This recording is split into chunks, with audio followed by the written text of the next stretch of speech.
Au sommaire de cette édition, après 4 ans, le Togo fait le bilan de sa performance sanitaire pour se lancer dans un nouveau programme. Et du rapport de 2015, il faut noter de réelles avancées dans la lutte contre le VIH-Sida, la promotion de la santé de la mère et de l'enfant. À découvrir tout de suite dans ce journal. Une volonté politique et une ambition, telles sont les deux conditions pour gagner le pari de l'émergence de la femme, selon le ministre de la Justice à l'ouverture du Forum international sur le leadership féminin ce mardi à Lomé. Une rencontre qui rassemble les femmes de tous horizons pour miser sur leur participation dans le processus de développement du continent noir. Et puis Rio met les bouchées doubles pour les Jeux Olympiques. À 3 jours de l'ouverture de la grand-messe de l'athlétisme mondial, la capitale brésilienne est en sécurité maximale face à la menace terroriste.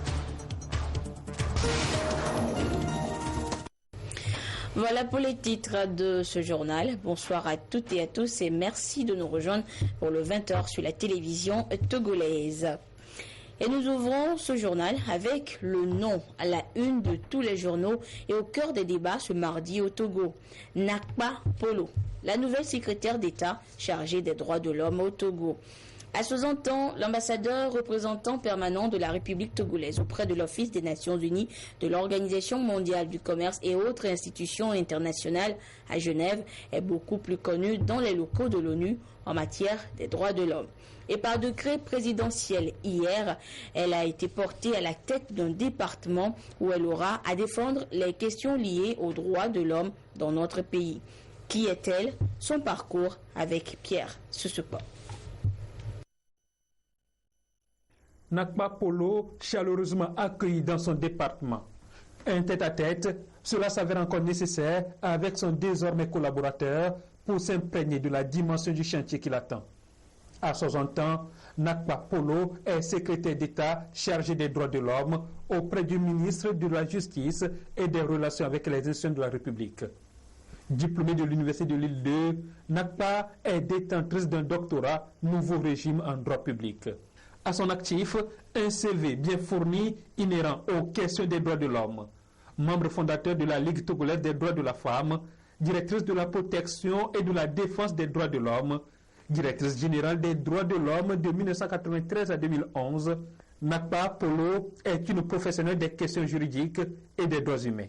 De 2011 à 2015, elle était ambassadeur représentant permanent de la République togolaise auprès de l'Office des Nations Unies, de l'Organisation mondiale du commerce et des autres organisations internationales à Genève. Dernier poste avant sa nomination. Pour beaucoup, sa connaissance des milieux des droits de l'homme reste un atout considérable pour faire profiter de ses expériences au pays et obtenir le soutien nécessaire pour l'ancrage de la démocratie et de l'état de droit au Togo. 4 ans après le lancement du plan national de développement sanitaire du Togo, couvrant la période 2012-2015, le comité sectoriel de santé et VIH-Sida a procédé ce jour à la présentation des résultats de l'évaluation finale du dit plan. Et il ressort de cette évaluation finale que des avancées positives ont été enregistrées dans certains domaines comme la santé maternelle, la lutte contre le VIH-Sida, mais avec la mention « peut mieux faire » dans d'autres domaines. Les précisions avec Sylvain Abdou et Ramdan Bassi. 5 programmes perçus comme prioritaires étaient inscrits dans le plan national de développement sanitaire couvrant la période 2012-2015 au Togo. Il s'agit entre autres de la lutte contre le VIH-Sida, la mortalité maternelle et néonatale, la mortalité infantile et infanto-juvénile, la lutte contre le paludisme, la tuberculose.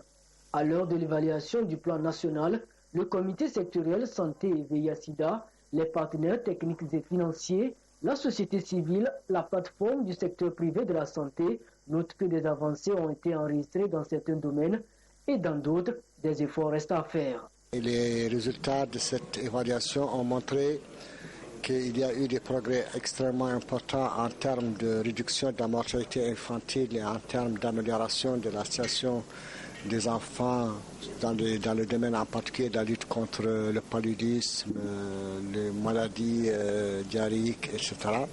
Mais que quand même qu'il reste encore des défis importants.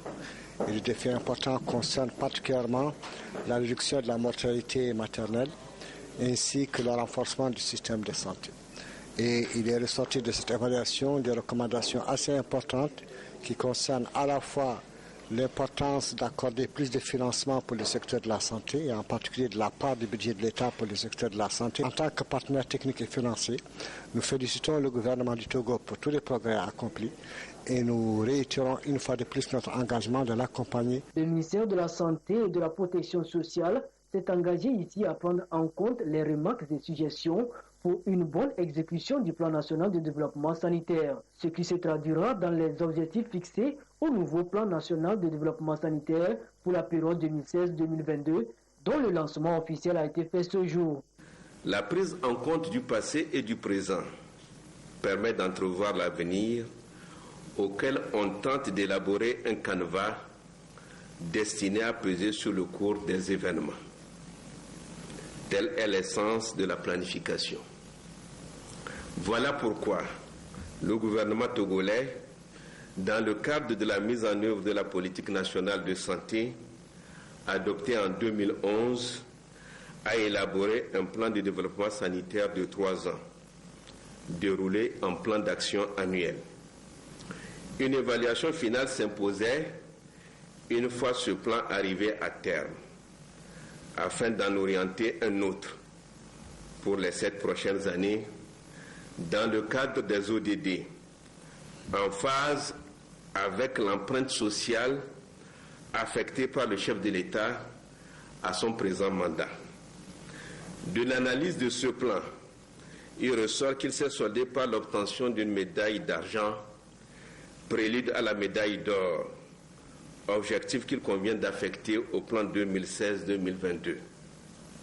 Cette médaille d'or sera la résultante d'un renforcement des acquis, notamment de l'objectif 3 des ODD, d'une consolidation de la lutte contre les maladies tant transmissibles que non transmissibles, d'une promotion de l'équité, tant dans l'accessibilité géographique que dans l'accessibilité financière des soins.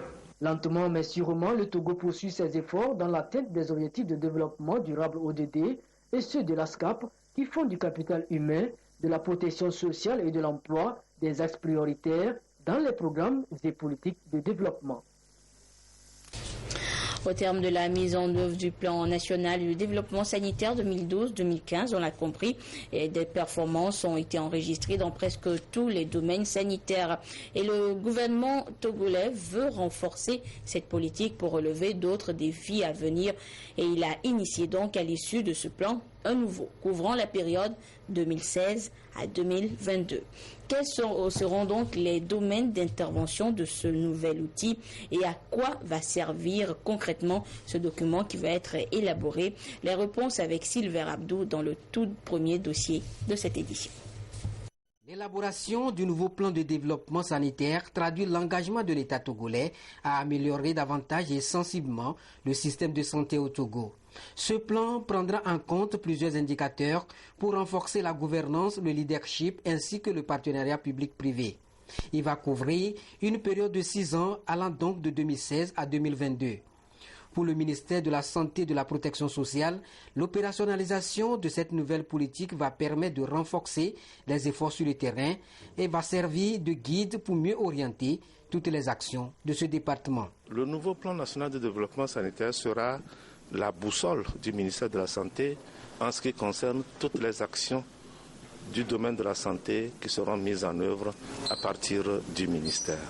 Ce sera également un document stratégique pour nous, puisque tous les partenaires techniques et financiers, tous les partenaires de la société civile et le secteur privé de soins de santé au Togo devront désormais s'aligner sur ce plan stratégique que nous allons élaborer et qui sera prêt, nous l'avons dit, qui sera prêt d'ici à fin septembre 2016 pour une mise en œuvre immédiate 2016-2022. Partenaires techniques et financiers, sociétés civiles, acteurs en charge des questions liées à la santé et à la protection sociale sont mis à contribution pour l'aboutissement de ce nouveau plan stratégique décliné en plusieurs axes. Cela va couvrir des domaines classiques comme la mortalité maternelle et néonatale, la mortalité infantile et infanto-juvénile, les maladies transmissibles, le VIH-Sida, la tuberculose, le paludisme et d'autres maladies transmissibles, les maladies non transmissibles, l'hypertension artérielle, le cancer, le diabète et autres maladies non transmissibles qui sont aujourd'hui un véritable problème de santé publique pour nos États. Cela va couvrir essentiellement les aspects de gouvernance, de leadership du ministère de la Santé. Cela va couvrir également les aspects des urgences sanitaires et des nouvelles maladies émergentes, comme on l'a vu il y a quelques mois avec la crise de l'épidémie de méningite que nous avons connue, avec les suspicions de fièvre de la SARS que nous avons connues, avec la crise de l'épidémie à maladie de virus Ebola qui a été, disons, jugulée en Afrique de l'Ouest. Tous ces aspects-là seront partie intégrante du nouveau plan national de développement sanitaire 2016-2022. Avec cette politique, c'est une nouvelle étape qui vient d'être amorcée par le gouvernement dans le renforcement du système de santé au Togo ces dernières années. C'est donc un processus initié au terme de la mise en œuvre du plan national 2012-2015 et dont les résultats restent encourageants selon les indicateurs. La Haute Autorité de l'Audiovisuel et de la Communication RAC face aux exploitants de vidéoclubs, des projectionnistes de football en direct. C'était ce matin au siège de l'institution à Lomé pour échanger sur les principes qui régissent ce secteur d'activité et les amener les acteurs à se conformer aux normes et règlements en vigueur. Ce fut une prise de contact entre les acteurs du secteur et les membres de la RAC en présence du ministre en charge de la communication Guy Madjé et Lorenzo. Le compte rendu de la rencontre avec ce commentaire de Antoinette Romao. On va voir. D'une manière anarchique, les vidéoclubs et les affiches publicitaires s'installent sans aucun contrôle. Avec l'avènement de Canal Sat, s'est développée une autre activité, la projection du football en direct, parallèlement à l'exploitation des vidéoclubs. Or, l'exploitation de ces centres est soumise à une autorisation et réglementation préalable accordée par la Haute Autorité de l'Audiovisuel et de la Communication HAC. Pour des raisons qu'on ignore, ces exploitants continuent de s'installer sans se conformer aux normes. C'est pourquoi, dans sa prérogative de veiller à la protection des valeurs et des mœurs, ainsi que de l'éthique culturelle, la HAC s'engage à sensibiliser les exploitants sur les lois et les règles en vigueur. Il s'agissait pour nous d'attirer l'attention de tous sur les lois existantes afin que chacun des promoteurs de ces différents secteurs se mette en règle avec l'institution que nous incarnons pour donner une plus grande visibilité des actions que ces agences de production mènent dans notre pays. Nous réfléchissons sur faut-il que dans chaque vidéoclub qui est en règle avec la haute autorité, le ministère de l'Intérieur, faut-il qu'il y ait un agent de sécurité pour contrôler le flux de personnes qui visitent ces vidéoclubs.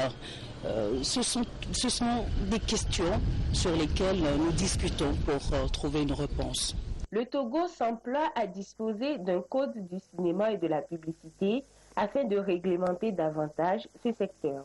Nous sommes en train de préparer avec sous l'égide de la Haute Autorité de l'Audiovisuel et de la Communication un code du cinéma. J'espère que d'ici la fin de ce mois, il sera prêt à être discuté en Conseil des ministres. De la même manière, nous travaillons sur un code de la publicité. Je pense que, avec le respect de l'éthique, de la déontologie et de la réglementation en vigueur, ce n'est pas un carcan. Au contraire, ça vous permet de vous mouvoir, de créer tout en étant protégé par la réglementation de votre pays et obtenir également le respect de vos pairs. Il faut que les vidéoclubs reviennent à ce qu'ils auraient toujours dû être. Un endroit où on va chercher de la culture. Il s'agira de répertorier les centres d'exploitation des vidéoclubs, contrôler le contenu des films à diffuser. Le syndicat des projectionnistes de football en direct compte ensemble avec la HAC amener leurs compères à se conformer aux normes pour asseoir un secteur plus compétitif. À noter également dans l'actualité la suite de la 6e mission de suivi et d'appui de la Banque mondiale du projet de gestion intégrée des catastrophes et des terres. La délégation d'experts s'est rendue sur le terrain pour constater de visu les réalisations faites et les évaluer. La visite a été effective dans la région maritime, précisément à Lomé et à Tchévié. Le compte rendu avec Charlotte Monsimet. Retenue d'eau de Tokointame, premier site de visite de cette délégation de la Banque mondiale venue évaluer les résultats du PGICT, projet de gestion intégrée des catastrophes et des terres. Ici, une bâche est en cours de construction. Elle servira à contenir le surplus d'eau en cas de débordement, grâce à la pompe qui y sera installée. Dès qu'il y a des pluies, on déclenche la pompe qui est logée là-bas et ça permet d'évacuer les eaux. Et ces eaux vont se rejeter au niveau du canal qui longe les rails au niveau de Badago. Et ensuite, ça va poursuivre son chemin jusqu'au système lagunaire et après ça va jusqu'à la mer. Environ 90 millions de francs CFA ont été débloqués pour réaliser cet ouvrage qui fonctionnera grâce à un système automatique. Cap ensuite sur l'état-major général des forces armées togolaises. Ce site abrite la caserne des sapeurs-pompiers. Une volonté manifeste du gouvernement qui, compte tenu de la densité de la population, veut accélérer, faciliter et améliorer l'intervention de ce corps en cas de sinistre. Il y a un besoin en termes d'assistance qui s'accroît. Donc il faut penser maintenant à rapprocher les services de protection civile vers les populations. Donc à cela, nous saluons le projet. Ces casernes sont également en construction dans les régions des plateaux, centrales et des savanes. Là, précisément, les travaux ont accusé un retard, selon la délégation. Tchévié, dernier point d'évaluation. Cette voie traverse plusieurs quartiers de la commune. En saison pluvieuse, elle devient impraticable. En période de pluie, la situation devient invivable, surtout dans le quartier où nous sommes. Voilà, c'est ça même qui nous a conduit à penser à ce projet. La mairie de Tchévié, à l'heure où nous sommes, regorge bel et bien de techniciens de taille qui se sont penchés sur ce projet et l'ont bien écrit. Et comme solution, la construction des caniveaux, un travail communautaire, une main-d'œuvre locale déterminée et engagée. Et on est très content de contribuer au développement de notre commune. Bon, on est là, le travail, tout se passe bien.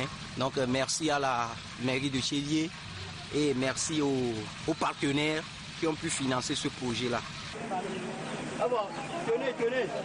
Un dynamisme qui témoigne de l'appropriation et de la pérennisation des réalisations, ce qui conforte et rassure les partenaires. De façon générale, nous avons remarqué que les activités se déroulent normalement et nous avons été agréablement surpris, surtout sur le lieu où nous nous trouvons ici à Tchévié, de la mobilisation extraordinaire, en commençant par monsieur le maire de la ville de Tchévié, et les chefs des quartiers qui sont concernés, les 3 quartiers qui sont concernés, et la population, les ouvriers qui travaillent. Une fois les travaux finis, le tronçon sera rechargé et aménagé. Avec le PGICT, plusieurs actions ont été capitalisées. Des ambulances à motopompe et Zodiac réceptionnées. Le système d'alerte précoce mis en place. Des projets de reboisement et de préservation des forêts sacrées réalisés. Le projet prend fin en juin 2017. Et outre l'action de partenaires internationaux, les initiatives locales se multiplient également en faveur des populations pour leur mieux-être. En témoignent les infrastructures sanitaires qu'a réalisé le parti politique Union pour la République UNIR. Estimé à plus de 20 millions de francs CFA, les infrastructures sont situées à Legbasito et à Goué-Nivé. Gérard Lagodou, Nathalie Paneke.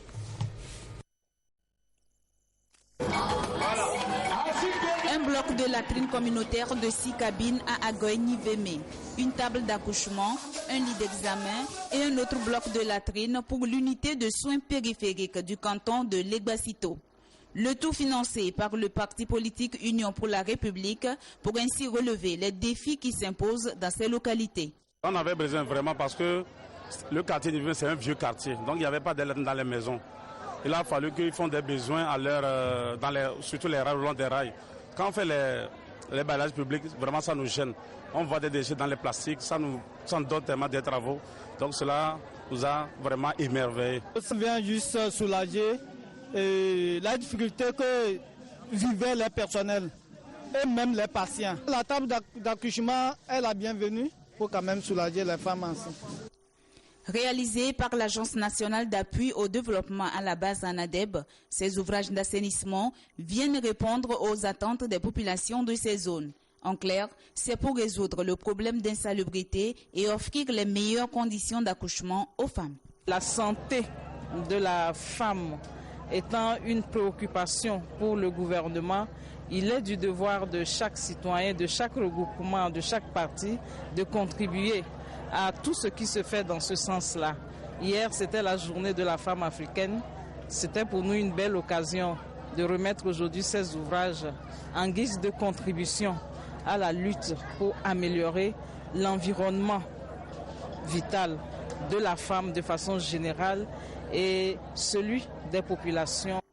C'est donc pour répondre au mandat social du chef de l'État que le parti UNIR a réalisé ses ouvrages à travers l'ANADEB, une structure qui, depuis sa création en 2011, s'est engagée dans la démarche inclusive de lutte contre la pauvreté en facilitant l'accès des populations vulnérables aux besoins fondamentaux de base. Je vous le disais également en titre, le Forum international des pays francophones d'Afrique sur le leadership féminin a ouvert ses portes ce mardi matin à Lomé. Les participantes auront à réfléchir sur les mécanismes idoines à adopter pour promouvoir la femme et le respect de ses droits fondamentaux pour l'émergence des pays africains. Pendant 4 jours, Lomé, la capitale, sera le point de ralliement de toutes les femmes qui, par leurs actions, ont impacté positivement leur milieu. Cette rencontre d'échange a été ouverte par le ministre en charge de la Justice en présence d'une invitée de marque, l'ancienne présidente de la transition centrafricaine, Catherine Samba Panza. Le compte rendu avec Lucassi et Sylvain Abdou. Les femmes représentent 52% de la population africaine et contribuent énormément à l'évolution des sociétés au sein desquelles elles évoluent. Malgré cela, elles sont en proie à des violences de nature à porter atteinte à leurs droits fondamentaux. On peut citer les discriminations faites à leur égard et le mariage forcé. Le Forum international des pays francophones d'Afrique sur le leadership féminin s'impose comme un des instruments efficaces pour la promotion de leurs droits. Ce que nous mettons dans le concept leadership, c'est la capacité pour une femme de pouvoir avoir la parole, de pouvoir influencer son milieu pour obtenir des résultats dans un court délai donné, et cela pour atteindre l'objectif. Elles doivent prendre conscience de leurs droits, s'assurer que ce qu'elles font, c'est pour le bien de l'humanité. Elles doivent savoir que sans elles, il n'y a pas d'humanité. L'invitée de marque à ce forum panafricain, Catherine Samba Panza, la présidente de la transition centrafricaine en 2014, appelle les femmes à être plus audacieuses pour impacter positivement leur milieu. J'ai pu y parvenir grâce à l'appui de beaucoup de femmes, grâce à la vision que j'avais pour mon pays, grâce à mon engagement personnel et grâce à ma détermination. Mais il est important de partager cette expérience. Face aux difficultés, on hésite à s'engager. On n'a pas confiance en soi. On a peur des défis. On a peur du jugement des autres. On a peur de l'échec. Et on se dit, est-ce qu'on pourra réussir la mission?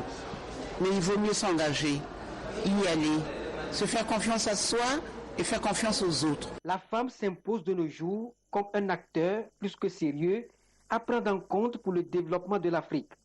Et pour cela, elles doivent être au centre des politiques sociales, selon le ministre de la Justice et des Relations avec les institutions de la République, représentant le chef de l'État à cet événement. D'importantes opportunités d'investissement se multiplient dans les secteurs à forte croissance. C'est ce que prédisent les prévisions des institutions financières internationales. Mais aucune de ces perspectives optimistes ne saurait se concrétiser sans le travail. Sans le travail de tous, des hommes, mais aussi et surtout des femmes, parce qu'elles constituent aujourd'hui un maillon incontournable. Cette plateforme d'échange entend promouvoir les femmes et leur permettre d'avoir accès plus facilement à toutes les opportunités qui favorisent leur éclosion et leur émergence.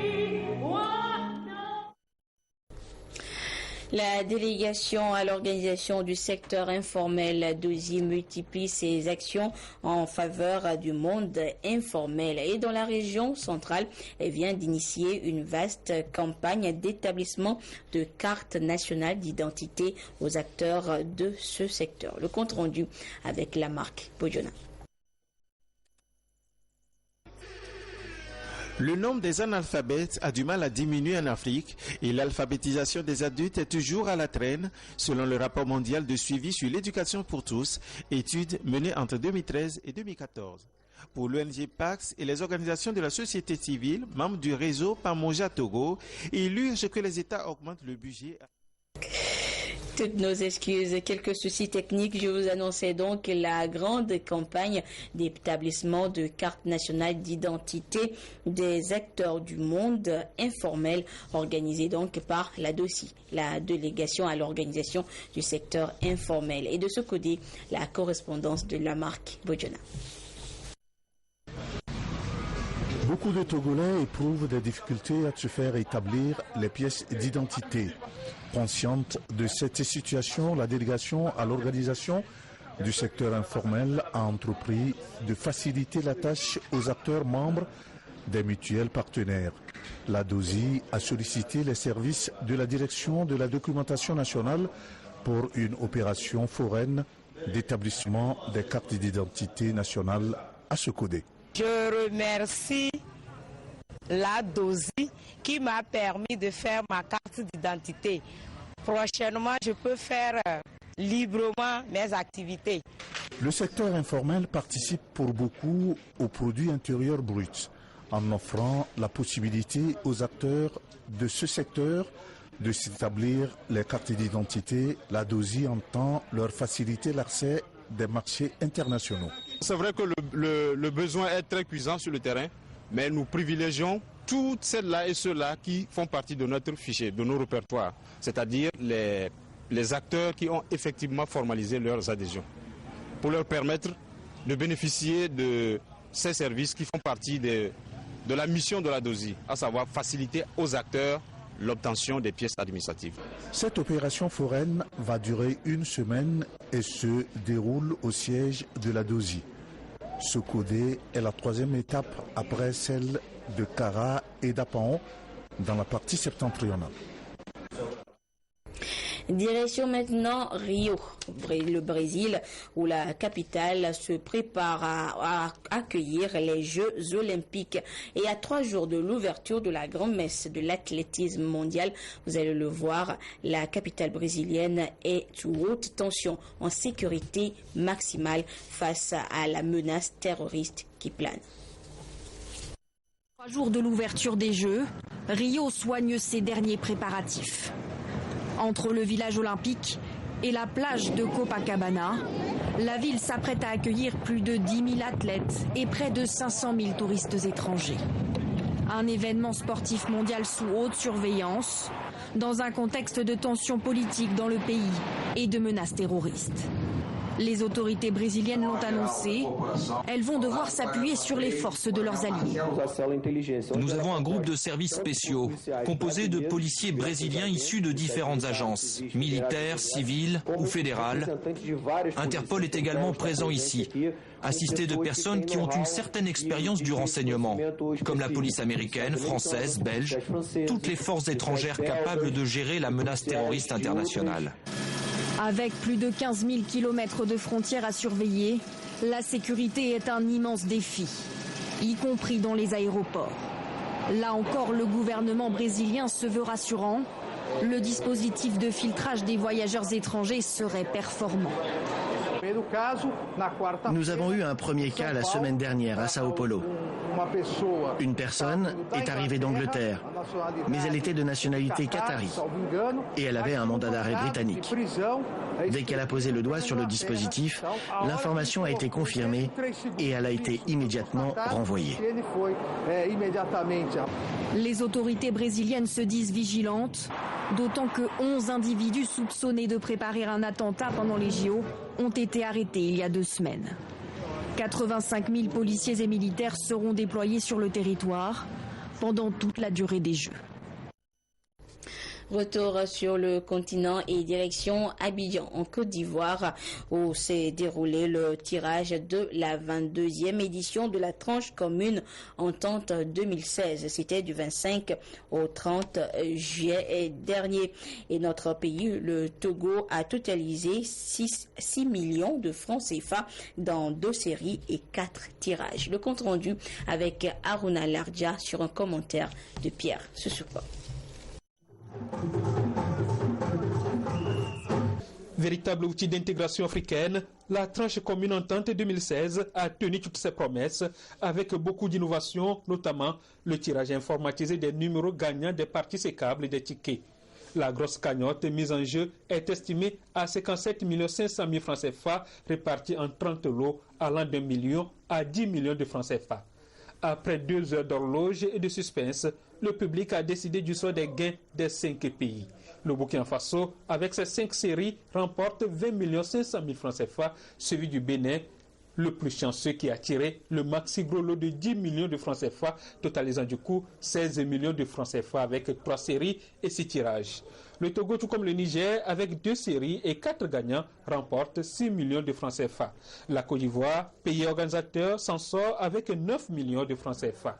Cette semaine d'intégration entre le Togo, le Burkina Faso, le Bénin, le Niger et la Côte d'Ivoire a été marquée par des œuvres sociales et des échanges d'expériences.